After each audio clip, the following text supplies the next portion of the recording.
UP में पहले round की वोटिंग के बाद हर पार्टी अपनी अपनी जीत के दावे कर रही है। हालांकि कुछ सीटों पर वोटर्स का उत्साह पिछले चुनाव के मुकाबले कम दिखा। यूपी में पहले राउंड की वोटिंग में 2017 के मुकाबले 2% कम वोट पड़े हैं और गाजियाबाद और गौतम बुद्ध नगर जैसे शहरी इलाकों में सबसे कम वोट हैं।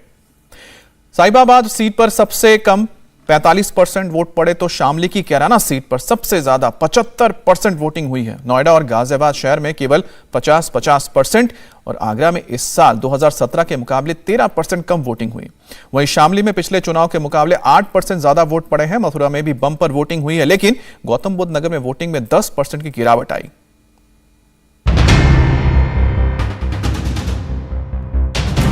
पहले फेज की वोटिंग में 11 जिलों की 58 सीटों पर 623 उम्मीदवारों की किस्मत ईवीएम में कैद हो चुकी है। अब वोटिंग के गणित को लेकर दावों के परिंदे अनुमानों के आकाश में उड़ान भर रहे हैं। सबसे पहले देखिए, साल 2012 और साल 2017 के मुकाबले इस बार कहां कितनी वोटिंग हुई। इस बार सबसे ज्यादा वोटिंग शामली में हुई। शामली जिले की 3 सीटों पर 69% से ज्यादा वोट पड़े हैं। शामली की कैराना सीट में, जहां से समाजवादी पार्टी के नाहिद हसन मैदान में हैं, 75% से ज्यादा वोट पड़े। मुजफ्फरनगर में 65%, मेरठ में 61%, बागपत में 61%, गाजियाबाद में 55%, हापुड़ में 60%, गौतम बुद्ध नगर जिले में 57%, बुलंदशहर में 60%, मथुरा जिले की 5 विधानसभा सीटों पर 63%, अलीगढ़ में 60% और आगरा जिले की 9 विधानसभा सीटों पर 60% से ज्यादा वोट डाले गए।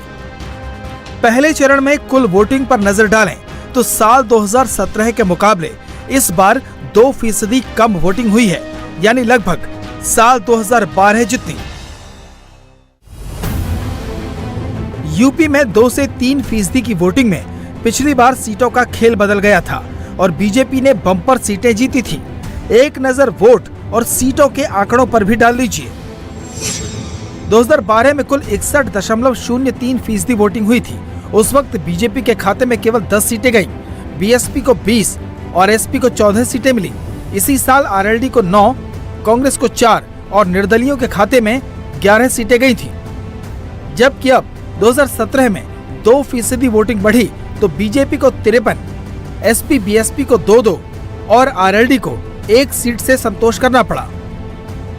हालांकि बीजेपी इस वोटिंग से खुश है। उसका दावा है कि पिछला रिकॉर्ड पार्टी फिर दोहराएगी। जो हमें संगठन स्रोतों से पता चल रहा है कि 58 में हम लोग 50 से 54 सीटें लगभग जीत सकते हैं। और आज यह कहने में मुझे कोई संकोच नहीं है कि 10 मार्च जिस दिन वोटों की गिनती होगी, सपा, बसपा और कांग्रेस उत्तर प्रदेश में समाप्त होने की ओर जनता के द्वारा भेज दिया जाएगा। वेस्टर्न यूपी में जहां लोकतंत्र के पर्व का आगाज हो रहा था, वहां जयंत चौधरी सबके निशाने पर आ गए। जयंत चौधरी को मथुरा में वोट डालना था। आखिरी पलों तक कहा गया कि वो रैलियों से निपटकर वोट डालेंगे, लेकिन जयंत ने वोट नहीं डाला। इसे लेकर सोशल मीडिया पर उनकी आलोचना हुई ही बीजेपी ने भी उन्हें घमंडी कह दिया। आज एक नेता जिसको वोट डालना था, मतदान का प्रयोग करना था, उसने अपने मतदान का प्रयोग ही नहीं किया। ये परिवारवाद की ठसक है, ठसक, घमंड।